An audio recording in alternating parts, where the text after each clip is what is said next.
কথায় আছে ভাগ্যে যদি তোমার লেখা থাকে তাহলে কোনো বাধায় আর বাধা থাকে না। তাই তো আজকে এত বাধার পরেও আমি চলে গেছিলাম আমাদের বীরভূমের লাভপুরের সেই ফুল্লরা মেলাতে। কেন গেছিলাম? কারণ কালকে 22শে ফেব্রুয়ারি এসেছিলেন আমাদের বিখ্যাত সঙ্গীত শিল্পী, ইন্ডিয়ান আইডল খ্যাত অরুণিতা কাঞ্জিলাল।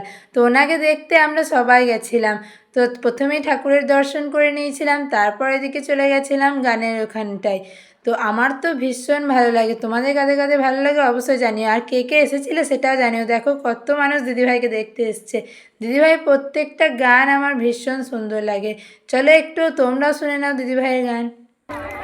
सुंदर सुंदर वो हसीना बड़ी सुंदर सुंदर मैं तो खोने लगा उसके नशे में दिल फेर दिले सोनार गोर আর তো পাবো না ওরে ছেড়ে দিলে সোনার গোর আর তো পাবো না না না আর পাবো না তোমায় দিল মাঝারে রাখবো ছেড়ে দেবো না তোমায় দিল মাঝারে রাখবো।